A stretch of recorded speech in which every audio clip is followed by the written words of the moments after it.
United's hard stance on transfers revealed. Will that pay out for the football club in the future, especially this summer transfer market? Updates on what's expected at Manchester United, loads and loads of other stuff, and rumours / reports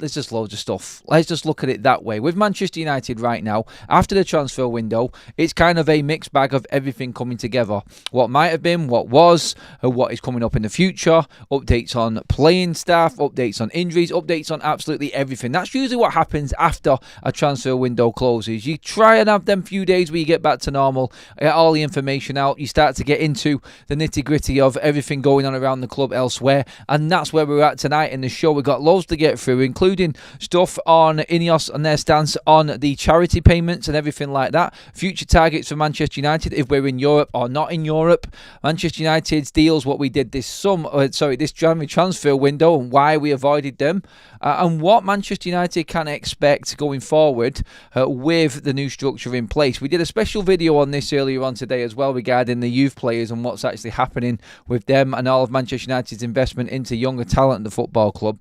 Obviously, everybody wants to know about what's going on in the summer. We're going to get towards that. We've got a lot of reports, two differing reports from ESPN and then The Guardian regarding Manchester United's summer and what's expected. A report from Kieran Maguire, football finance expert, who is bang on the money. No pardon the pun there with that being finance, but he knows exactly what he's talking about and where Manchester United actually stand with PSR right now. I'm going to get into all of that, but first of all, the stance on where United are at, why we did what we did in January. It's all being revealed and what happened with the deals. This is usually what happens after the window shuts. Like I said, you'll get the little reports coming in of what Manchester United did do and why they made certain decisions, and this is now coming out. The biggest one that came out obviously was Matthews Teller. I'll go into details on that, but Manchester United, and this was a report in the Daily Mail that came out earlier on as well, that Manchester United's hard stance on not being taken for mugs on the Malacia deal, they are hoping that is clubs now seeing them as hardball negotiators, and no one is going to take advantage of Manchester United. No one is going to get the deal that they want out of Manchester United again. Now,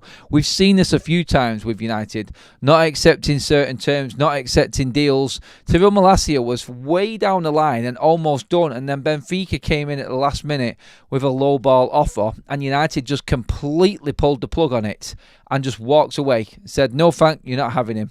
Simple as that. And they're hoping that this is the stance that now carries the club forward into future negotiations, and what will keep us in good stead regarding our finances and us not being taken for a ride by everybody when it comes to negotiating transfers in the future. I don't really have an issue with the way that Manchester United now are looking at transfers in terms of how much we pay, how much we'll let players go for. We were all debating it. We were all talking about it. People were telling me that we should be charging more for Garnacho. Everyone was happy with that stance, that we didn't sell him and we didn't go for that low ball offer from Napoli. We walked away from that deal as well. This is how United have to be going forward. No matter what the situation at the football club, we have to be able to get the deals that best suit Manchester United. We should be doing that. And it, like I said before, with all the poor deals that we have done in the past, I think right now it feels like a bit of a breath of fresh air that we are able to hold our own in the transfer market. It's quite embarrassing that it's taken this long for United to actually come to the table and be seen as a hard negotiator when it comes to transfers. We were always the opposite.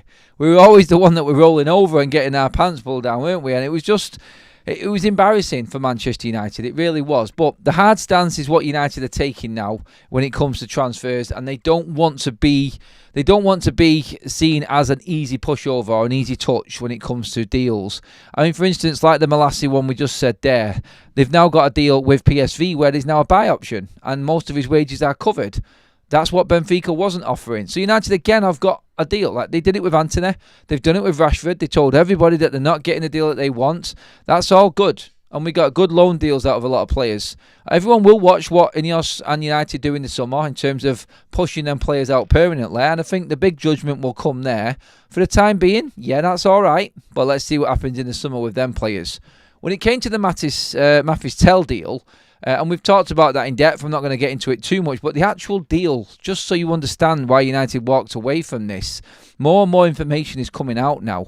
It equates to Spurs breaking their transfer record if they want Mafistel to stay at Spurs. I'm sorry, but for a 19-year-old, if you're going to compare the Garnacho situation, everybody's saying we shouldn't take 60 million for Garnacho, who's got lots of first-team experience and has provided plenty for Manchester United, including winning goals in big games. If you're not going to accept that deal, then why should we accept that one from Bayern Munich for someone who is unproven at the top level?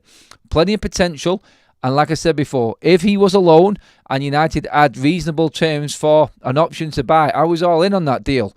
But the more that this moved along with Tell, it was a real sort of like, where are we actually going with this? It kind of looks a bit desperate, but Spurs paid 10 million signing on fee, 2 million in wages, and a sell-on buy option of 60 million euros. Like I said before, that's breaking Spurs' transfer record for what they're about to spend there if they want to keep him permanently. I'm not surprised United walked away from 4 months for a player just to improve him and send him back to Bayern Munich. We said this earlier on, but look, Spurs are desperate. Good luck to them. We'll see what happens in the future with Tell and if he is that buy that Manchester United want. But I think what we're looking at here right now is, and this was the report off the back of Tell and Tyrell Malacia, that United's stance was this, and Rob Dawson said this earlier on, that Manchester United's had dealings and this tough approach to transfers that we're taking with the likes of Malacia, with what we did with, like I said, Anthony and Rashford. This is now what they're hoping is going to give them a little bit more room when it comes to transfers in the summer. And that, I feel, can understand it a little bit. But then Jamie Jackson from The Guardian comes out and he says that Manchester United are in for a tough old time when it comes to this summer transfer window. So it's like, who do you bleeding believe right now? The reports are there. So what we then do is we look into it a little bit deeper. We look at the proper finance side of things and try and find out exactly what is going on. So you can look at ESPN's report. You can look at The Guardian's report. You can bang both heads together and go, right, okay, who is right? And you're not going to know. I don't even know if they know. So what do? Then you go to the experts. Kieran Maguire, I've had him on this show years ago, actually. He's brilliant at what he does. And he just broke down everything. Because everybody's coming to me and saying, well, how come City can do this? How come Manchester City spend this much money in January and get away with it? And I've been like that as well. So obviously I needed to do a little bit of research and homework. And then it clicked. I was like, he's just told it there and made complete sense. Manchester City have spent around about 170 odd million this January. So how the finances work is they look at the whole financial year, which is June to June. So this financial year, now that nobody else can spend anymore because the window is shut, that's it. So everyone sees what everybody's spent. City went and broke all records in January pretty much there. The third highest spent on transfers in a January transfer window in history. The third highest. No, it's the second. The second highest behind Chelsea's mad one, what they had. So it sounds like City have just broken all the rules and spent more than anybody this window in this financial year. Nope. Guess who spent more than Manchester City, who everybody's complaining about? Yeah, you guessed it. Manchester United. We spent more than Manchester City on transfers this PSR year. So when you're looking at what City are doing, you're complaining about them. Just put it all into perspective and look at what United have done over the whole year. Manchester United are the fourth highest spenders in the Premier League in January, the second highest spenders in this PSR year. We are spending money. We are moving forward. The problem for us, we spent it on the wrong man. And that's why we're in the crap that we're in right now. And Ruben's really just scrounging around, trying to find what he can. And we know about the Rashford situation. We know about everything that Ruben's uncovered at his football club. We've covered it in depth. But just on the financial side of things, and why Manchester United are not going in for deals like Mafistel. We would have been slaughtered by everybody if we went in for that Spurs deal, what they've paid for Mafistel. You know we would have. You know Manchester United would have been hung out to dry. Overspending, desperate spending yet again. Well, we took a stance like they've said, and this is what Manchester United want to put across. No, Benfica, no matter if it's Barcelona, no matter whoever it is, Napoli, Chelsea, whoever's bidding for players, whoever we're bidding for, it's on our terms or we walk away. We have to make sure that we are structured in transfer windows to make sure it suits Manchester United. And I think the financial side of it, and what Kieran McKenna has broke down there, is it's like Manchester City, just so you know, Manchester City have made over £300 million of profit over the last 3 years, which is how PSR is run. So in terms of the latest, and I say latest because of everything going on with City and what their charges are.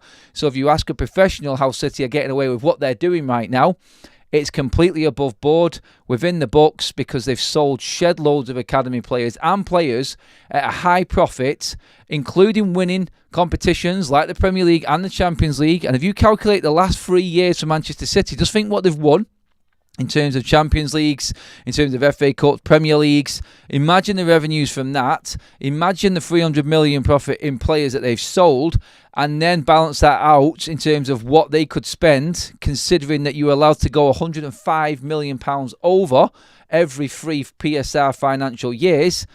That's why City spent 175 million. And by the way, they really didn't spend the bean in the summer. So that's how they've done it. You can argue the 115 charges, but they are completely separate to what the reality of the PSR situation is right now.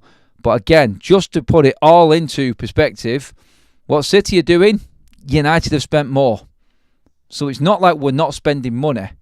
It's just that we spent it in a way that has really upset everything that's going on the pitch right now for the coach that's in situ because of certain other decisions that weren't made in the summer. I hope that makes sense. I do hope that makes sense. We're trying to explain it this morning. There's lots of absolutely brilliant comments. I absolutely love this community because there's loads of people with fantastic messages talking sense and complete sense about the situation with United and spending and the whole financial structure around Ineos and everything right now. Everybody sees it pretty much as they should. You have to just look at it from all angles, and loads of you did. So massive thank you to all of the messages and comments that came in after this morning's video. Absolutely brilliant, and an understanding level of like, United are actually up there. We are up there with the biggest spenders. We really are, and that's with not really competing or finishing anywhere we should be doing or winning any competitions.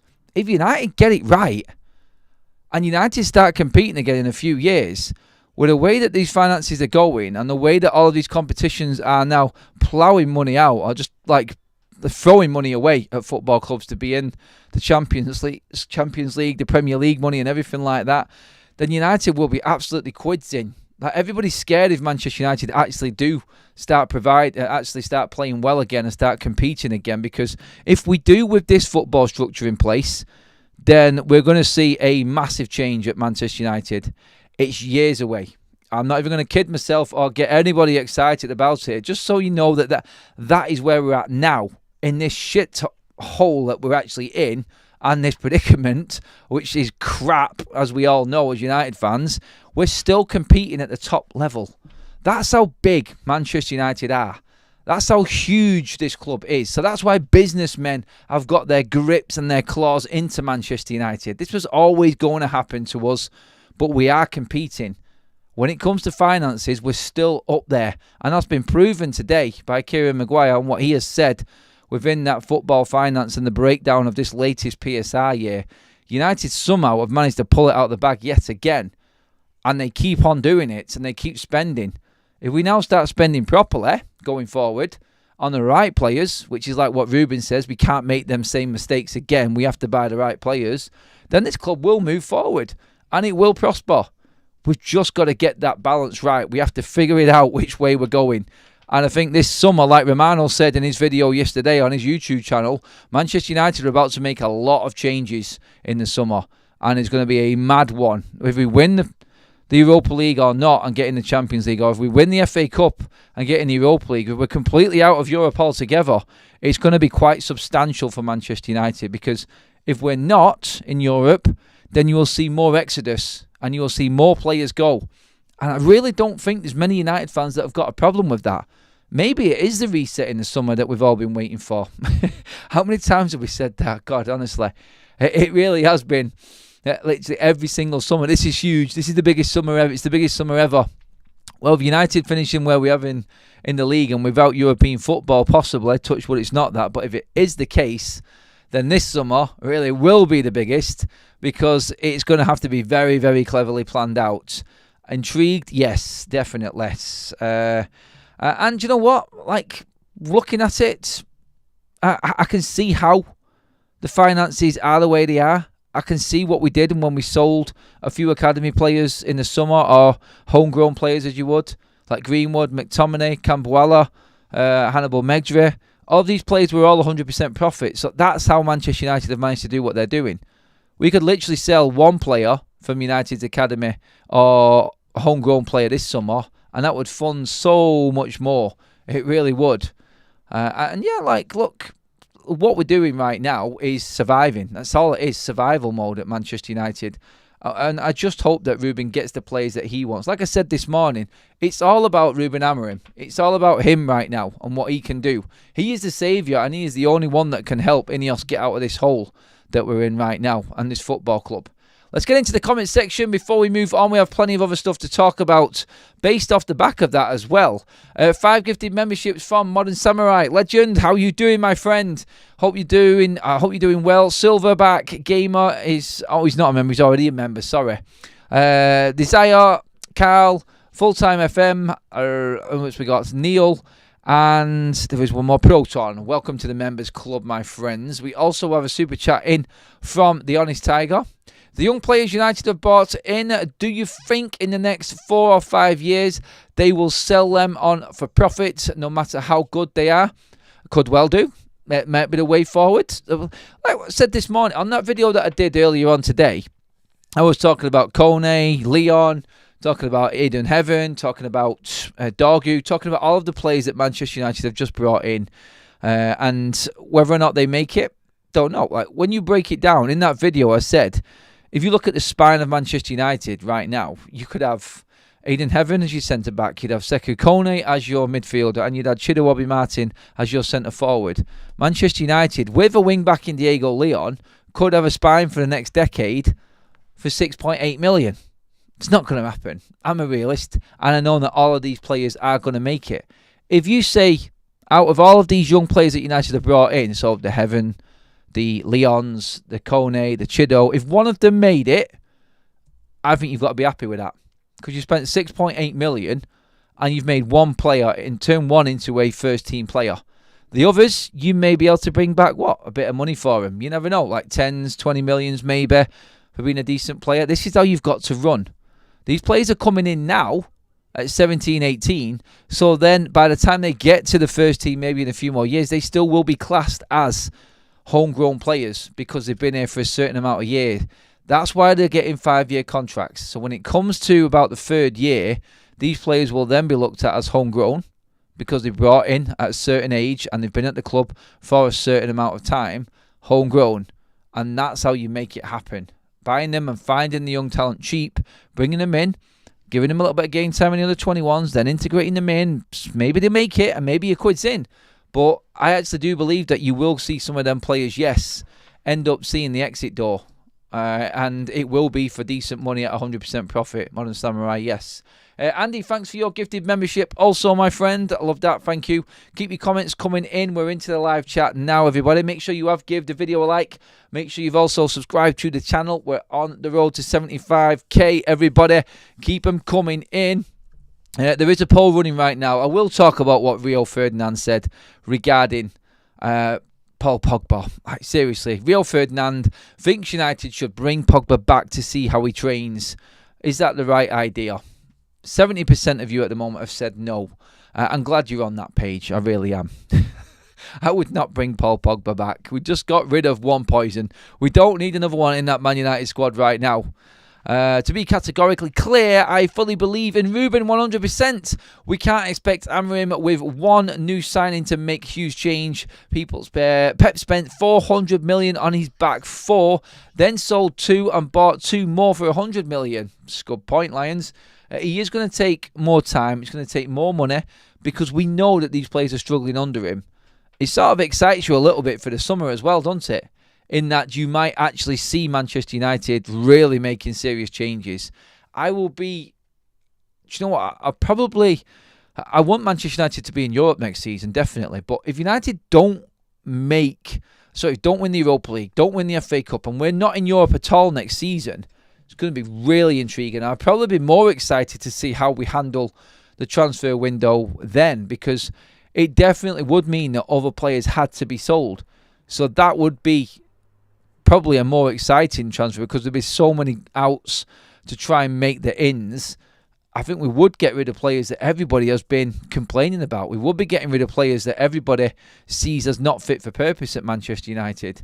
That's how exciting that could be. When did we become Brighton or Everton, Adam? When we finished 8th last season, then we're 13th this season, mate. That's when we became Brighton or Everton, mate, I'm afraid. It's just the reality of where we're at right now. We know these players are not good enough, and we know where we are in the league is because we are shit. And the table doesn't lie. It's as simple as that. And you know what? We have to accept it, don't we? We have to accept it. And right now, I think all Manchester United fans are having the biggest reality shock that they've ever had. Apart from the really, really old Manchester United fans. No disrespect to you guys, but you've seen the worst before. Some of us haven't seen the likes of the relegation era or the 70s of Manchester United. This is the worst that it's ever been for a lot of this fan base. It really is. So to answer that question is why. What striker would you get in the summer, and who would you replace Maguire for? I wouldn't replace Maguire for anyone. I don't think we need another centre-back right now. My biggest concern is Lisandro Martinez. More than Maguire. Look, Maguire will take care of himself. He's got one more year to go. I'm not concerned about Maguire. He will be gone, I think, after next season anyway. Martinez is my concern. This is the 4th major injury that he's had. One of them being a reoccurrence. That's my problem. I don't think we can rely on him. And you know what? If an offer came in, as sad as it may sound, I think United would have to listen to it. It is a issue that he keeps on getting injured. I don't know if it's an issue with his body, if he's weak in a certain area, but the fact that it's the same knee injury again is massively, massively concerning. Was Ten Hag and Dan Ashworth's compensation included in financial fair play?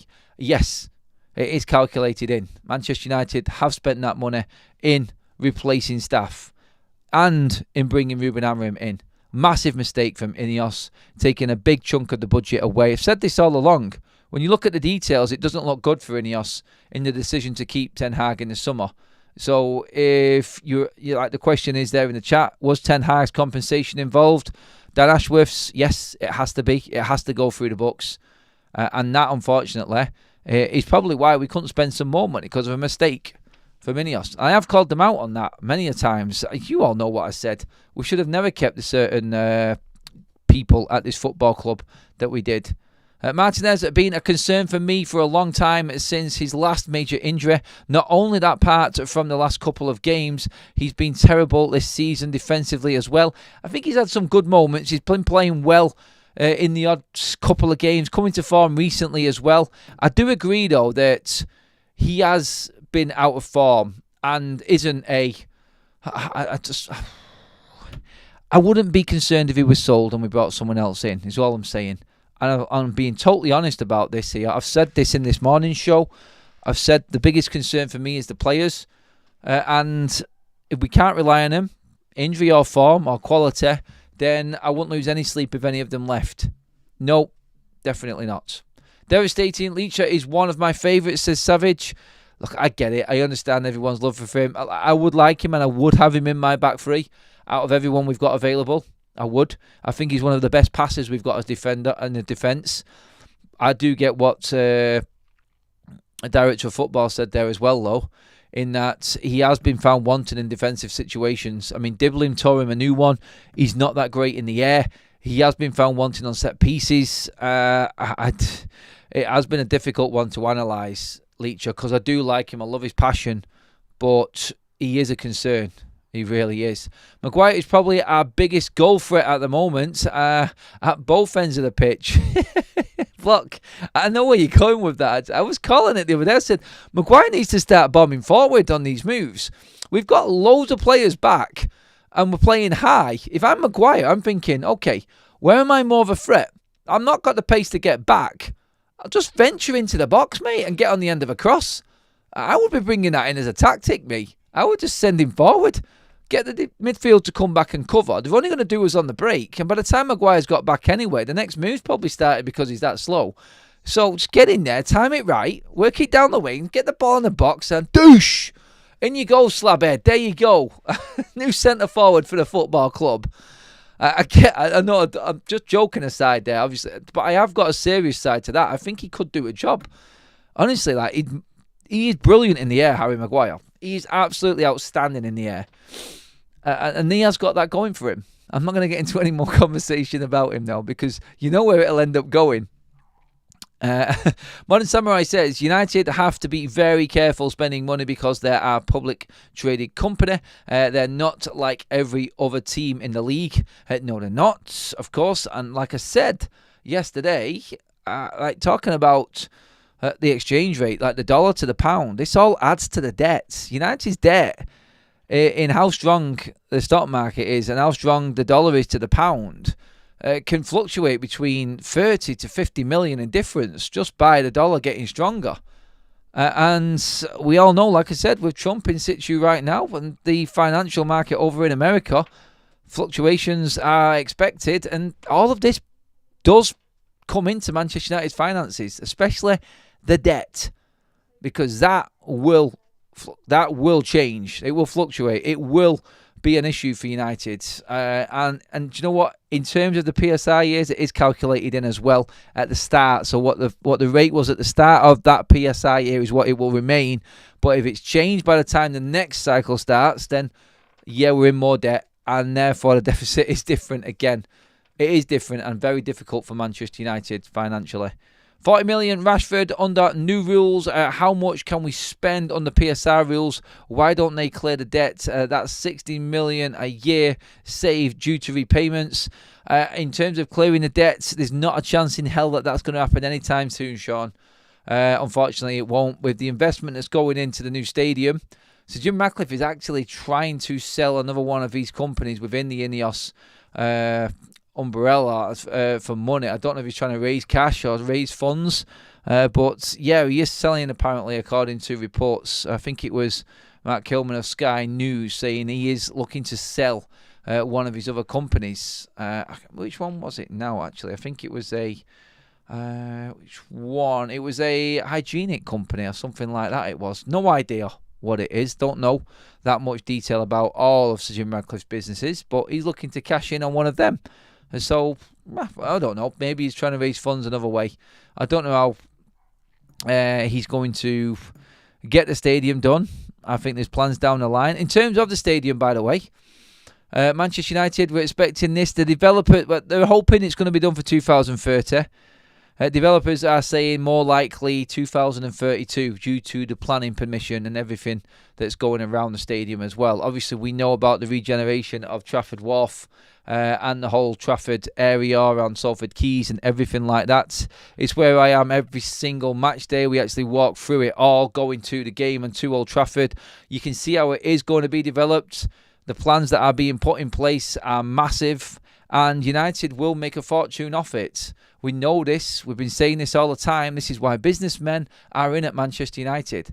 This is why when I was talking about it last year, when I was talking on a video about the surrounding area of Old Trafford, and we brought it up then and what Manchester United could develop and what they could do, we took a little walk around.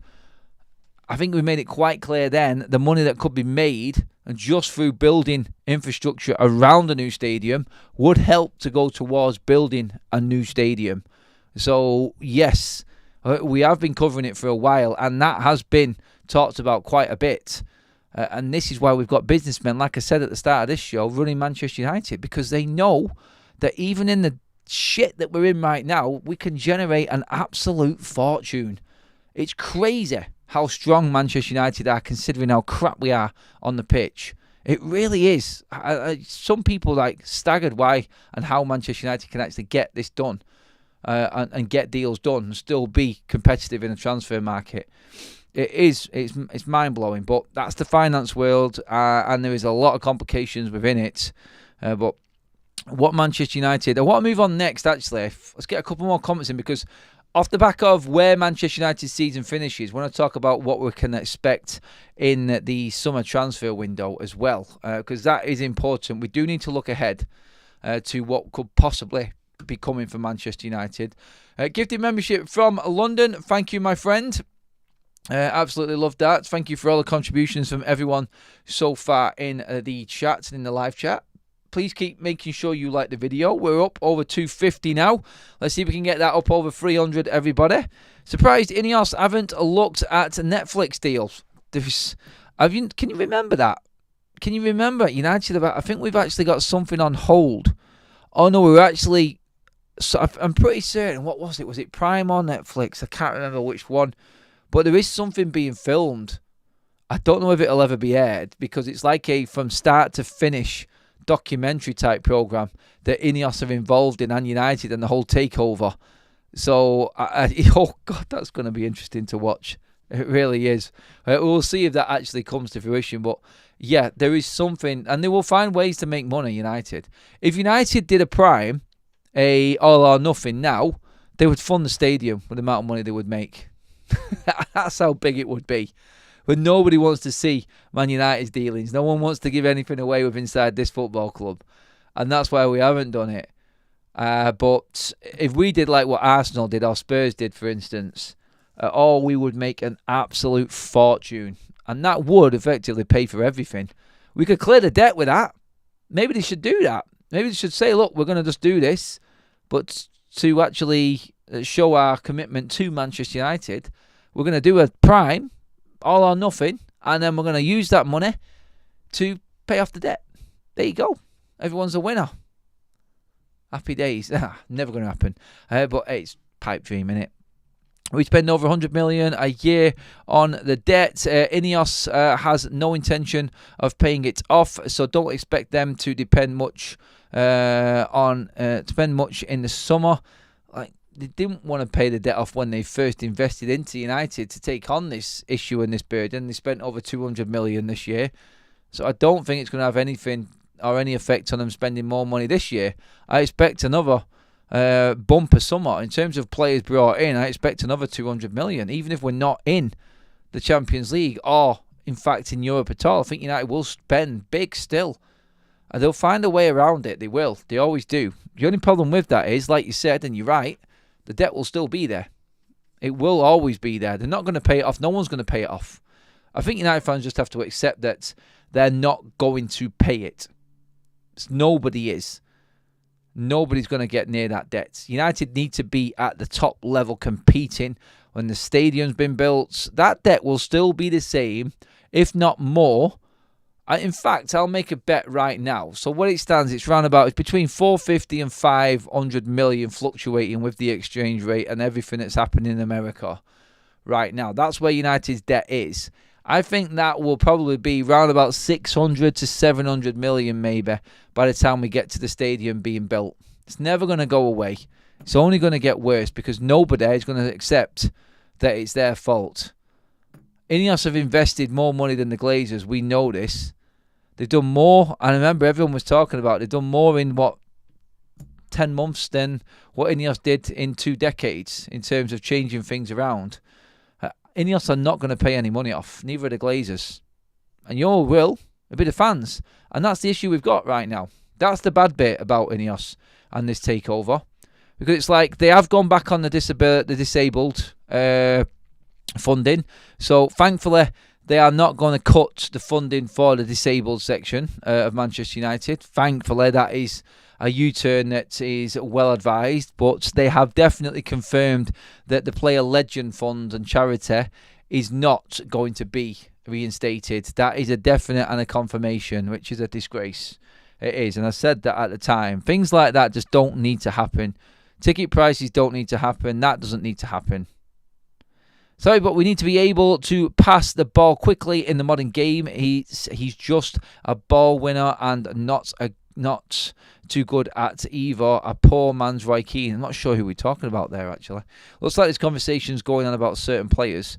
If people have to understand that debt is leverage, the reason why they keep debt is so they can leverage other things against it. New stadium, higher ticket prices, etc. It's always going to be there, basically, is what we're saying. It's not going to go away. No one is ever going to pay that debt off at Manchester United. It's just not going to happen. We need to be pretty much where City are now, competing every single year to start seeing real financial gain from Manchester United. That including a proper structure where we're not overpaying for players and we're not being ripped off, and the wage structure is in place. One thing will be interesting. It'll be interesting to see what Manchester United's wage bill is after this summer. I think it's going to be drastically different from when Ineos first came in. That is definitely one of the areas that no United fan's going to have an issue with a cut on. But yeah, I wanted to move into the other news about the summer. That was it. I got a little bit waylaid there. But Manchester United, I think these are the signings that would come in, and give me your opinions on these. The Chris Riggs, Manchester United fully scouting Chris Rigg from Sunderland, seen as, according to the reports, the best talent to come out of the Championship since Jude Bellingham. I hope so. And if United do get players like this, you hope that they fulfil their full potential. United are going to be looking at the likes of Tyler Dibbling, Chris Rigg, these types of players around not qualifying for the Champions League or being in Europe. That's the sort of market that we're going to be dabbling in when it comes to transfers. United have to be very, very clever. Marquee signings, like we've mentioned before, there may be the odd one if we're lucky, because we've still got to attract these players in without Champions League football or European football. Like we said, that's a difficult job on its own, especially when you're buying younger players. I have described this before. United have bought players before without European football. There will be some form of clause in contracts, I'm guessing, if United are not back in European football or competing at the top level after a certain amount of time, that these players could use against the club, and then they can sell them on at a certain price. There are clever ways around it. So United have to sell a project. United have to sell a dream, basically. And there are players out there that won't cost as much as the marquee players. And I think this is where United are going to be going. So give me your opinions on the likes of Rigg and Tyler Dibbling and these players, please, everybody. Get into the comments section on it. Rigg is athletically challenged, so hopefully we are not looking at him. We are looking at him, mate. We are scouting in boxing. Obi needs a low move to a mid-table European club for a year to develop. Need raw, and he shouldn't be rushed, especially with a toxic fan base who previously gave a striker 8 weeks before the player. 8 weeks before death door for the player. Not sure who you mean by that one, mate. Just let me know which player you mean. Who's looking forward to seeing how well Dorgu gets on? We might see Obi Martin coming in. Very excited, but I'm sure Amorim will protect our young boys like Sir Alex and Eric Harrison did way back. Way back when United were actually decent. When Ineos take 100%, when Ineos take 100%, the commercial debt becomes part of Ineos finances. The football debt can only be cut by spending less. Fanbase should be protesting and stopping games to force these criminals to sell the club, not falling for Ineos propaganda. You don't have to, but there's going to be no protest that affects anything at Manchester United. They've been there, done it. The only ones that got stopped was the Super League, and the only reason we stopped the Super League is because other Premier League teams were behind it and their fan bases were behind it as well. That's the only time. Like, protests are great for fans being together and gathering that little bit of momentum and togetherness within the fan base, but they will never stop what the owners of football clubs want to do. It will never happen, especially not at Manchester United anyway, or any team in the Premier League, I don't think. Keep them likes coming in, everybody. We're pushing on well over 300 now. Let's see if we can get close to 4, please, everyone. One of the reasons we pay a premium price is because we have been out of the Champions League positions. Yeah, and that's why we probably won't be paying the premium prices.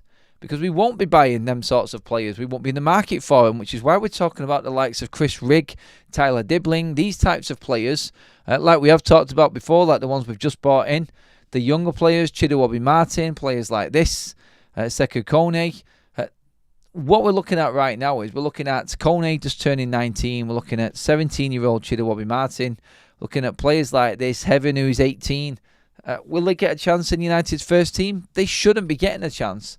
But I feel like pure desperation for numbers will bring them into the matchday squads. And then you may get a scenario like what Marcus Rashford had, where he wasn't supposed to come on our feature, but he did, and he took his opportunity.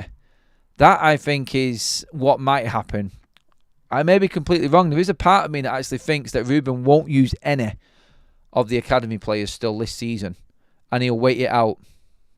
I do believe that that could happen. Dibbling is the one we want, says Boxing. What about Quenda pre-signing for the summer? Could happen. More talks about that going on again. The 33 million that David Ornstein was talking about is a signing that Manchester United are definitely looking to finalise and get done. I don't think Quenda, at the age he is, has got a concern in coming to United. Again, I think we can sell the dream to some of the younger players. I think that is doable. I really do think it is. And I think that is what United will be looking to do. The likes of Quenda, a young teenage player, we'll have to pay a premium for him because he is a Stonewall guaranteed starter in a sporting side that is competing at the top level in the Champions League. So that's what you've got to look at. That type of player. You look at Dibblings, you're looking at Quendas, you're looking at Riggs. Forward-wise, you may have to look at the likes of Jonathan Davies. Like, will he want to come mid-20s? Does he want the player there that's just qualified for the knockout stages with Lille, scoring goals for fun in the Champions League? In fact, 8 Champions League goals this season for Jonathan Davies. Would he want to come United? Would he want to? He may be looking at moving to a club right now at the age he is and feel like this is it. Will Gyökeres come to United? If Ruben goes calling, does he have that allegiance to him? No, there is no loyalty in football. We know this. Players and their agents are looking for the right deal and the safety for their players. And I think that's where he will be pushed. So what United offer is going to be interesting. If we take this hard stance into the summer transfer window and we're trying to get players that want Champions League football, then we are going to really see, and we are going to see what Ineos are made of and this new football structure is made of. That's when it's all going to come down. Frank Davison says, sure, why would we believe anything they say? It's all crap. Let's see what happens in the summer. Probably be told sell to buy. Oh, we know that already, mate. We are going to have to sell to buy. And that's what we're talking about. That's why it is actually a little bit more exciting. Well, I feel anyway, because it means we are going to have to get rid of some of these so-called good players that aren't good at the football club. And then we will see how determined they are to back Ruben Amorim. We're going to have to get rid of some players. And I said it then before, I'm going to be absolutely massively intrigued. I said that all wrong then, didn't I? But yeah, you know what I mean. I'm going to be looking forward to seeing what this wage bill is at United after next summer. Because it's going to be, I think it's going to be less than half of what it was when Ineos first came in. You look at Patrick Dorgu, his wages have just been announced at 40 grand a week. It's not bad, is it? It's not bad. When you're looking at Premier League wages, when you're looking at Manchester United's wage history, there is no one that Ineos have brought in or United have brought in over the last couple of transfer windows that's on money that you would say is absolutely ridiculous. Is there? There's no one. And going forward, that puts the club in a good position because it makes players easy to sell if they don't come through and make it at United. I think this is the problem we've got, is that a player on, and this is good, but the problem we've had is the bigger players that we've brought in that aren't worth it, that are on stupid money. But now if you've got, say, for instance, Patrick Dorgu, we bought him for 25 million. The add-ons are very, very difficult to reach. So we're looking at that price. 25. He's on 40 grand a week wages. If he doesn't make it in 3 years, he gets to 23. United could easily sell him for a fee that is going to cover what we basically paid for him when you look at contract terms. So if he gets halfway through his contract, even if you're having to sell him for a similar price or a bit less, it's still money for United. It's still easier to sell these players and make a bit of money off. It's the players like Anthony that we're struggling with. Rashford's, Casemiro's, Eriksen's. These are the players, Lindelof. Nobody wants them because no one's going to go near their stupid astronomical wages. And that's why United are looking at younger players. Because there is a future for them and there is a sell-on for them. And if you get them in at the right age, like we have done over this month, eventually they will become homegrown and you will be able to get 100% profit from them. I'll be interested to see how long PSR lasts, though. When the verdict comes out in a couple of months' time on Manchester City, I've said this before, I expect some big owners, rich owners, to be really testing the mettle of the Premier League and saying, well, you know what, PSR? Nah, we'll just fight you in the courts. We'll just pay the money that it's going to cost to go through the courts. Because that's what City have done. They're not bothered. They will fight because they believe that they are in the right. And everybody will then go in. I think there will be something that comes up with PSR in the next 3 or 4 years that really affects the actual rule and what they're trying to do. I don't think it will last, not at this. I think it is. It's when you look at it, they'll be trying to uphold these rules right now. And it looks like they've got everyone playing by them. But as soon as they try to change them and everyone realises that this is suiting the bigger clubs again, they're going to be uproar yet again. Because everybody's done everything that they possibly can to meet the criteria, and then all of a sudden they change the rules. It's a load of crap. It is. Before we finish, someone tell me, right, get into the comment section. There's 31% of you that say that Pogba, and this is 31% out of 1,200 votes and more, that think Pogba should come back and train with United and see how he does and be an option. He has a great relationship with people around Jason Wilcox. Apparently his relationship with Manchester United isn't an issue, never was. And there are calls for him to come back into United. Like, seriously, stop it. Don't even go there. But, yes, indeed, there are people that actually want Paul Pogba back at Manchester United. It just sounds a bit desperate to me. What do you reckon, everybody? Talk to me. I know loads of Newcastle fans that they're desperate for PSR to be scrapped. They can spend anything and are the richest club in the world. They're waiting for it, mate. They're waiting for it. Alpha says, please no to Pogba. No, says Adam. Blah, blah. I like it. We can compete. We 100% need a Pogba-type player, just not Pogba. As much as I think he was a scapegoat, I wouldn't take him back. Paul Pogba, God, like the enigma, isn't he? He is just one of them that you'll never understand, Pogba. Wasted talent. Just shows how desperate we are, Adam, says Jeffrey. Adam, going to buy his new Pogba shirt when he returns? Freaking won't. I'm never getting a player's name on the back of my shirt ever again. Them days are long gone. We have absolutely no depth, so Pogba coming back would be fine with me. I didn't expect that, Modern Samurai. This is why I put the question out there. Really interested to see how everyone feels about this and where they're at with it. I just don't know is the answer for me. Like, I don't know why people think it, but I'm intrigued to know that people might actually want him back. I wouldn't. I'm nowhere near bringing Pogba back. I just think he was a poison at the time. I understand people, like Director of Football says then, about him being made a scapegoat. That's what people have said about Marcus Rashford. I see more. I've seen inconsistencies. I think his injury record is shocking. I wouldn't take him back for that alone. Never mind the problems he caused behind the scenes. And that, I think, is where we all should be. Hi Adam, when are we going to give Chido a go? I know he's young, but if you're good enough, you're old enough. We are very short in the attacking options. Only an injury to Ahmad or Garnacho, and I really worry.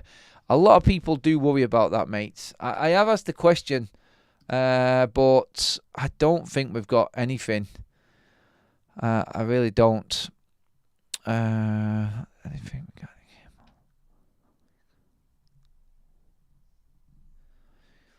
Let me just check this out.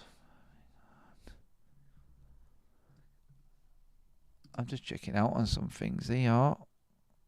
1 second. I just had a message through because I asked him about Paul. I asked him about Chido, actually. Right, anything regarding him, although I got a call later. This from my people. Okay, right. Looks like something. I don't want to say bad, but from the screenshot I've just been sent from a conversation, doesn't quite look good. I'm just going to ask the question right now while we're live.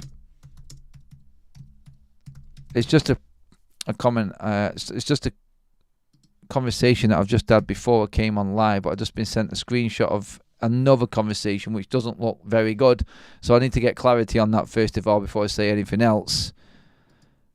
I hope it's not who I think it is anyway. But just check.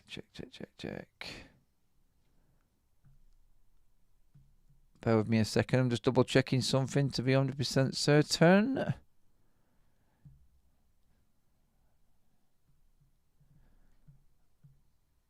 Yeah, not 100% yet, but yeah. Okay, I'll bring that up maybe. If it comes about, it comes about while we're live, but I doubt it because we're about to finish up anyway. But yeah, that's something that I've just been told. I'll see what that is later. We may be talking about it in... I think it's regarding a player at the club at the moment. I don't know. It's nothing that's going to happen for Manchester United. But the message that I've seen is probably regarding something on the injury front, I'm guessing. I don't know for certain yet, but I will fill you all in. You'll probably see it. It'll probably break if it is that bad. But yeah. No, we're not signing Pogba. But yeah, no, I'm not going to say anything yet because it won't be fair on him. I think he needs clarity himself, first of all. But yes, no Pogba. Manchester United's hard stance. Will it pay off in the summer? Will it pay off in United's future? Hopefully, it's the way it should be run. But in terms of United right now, well, it's all starting to calm a little bit, isn't it? The window is over and the football is back on Friday against Leicester. So it's going to be interesting to see who actually is starting in that game. It's going to be good to know. But yes, that is it for now, and I will see you all first thing in the morning. Unless something drastic breaks tonight, I may be back, but I doubt it. But 8 o'clock in the morning, everybody. I'll see you then up bright and early with your full Manchester United update, bringing you all the ins and outs around Manchester United. Please give this video a like. Make sure you have subscribed to the channel as well, please, before you leave, and I'll see you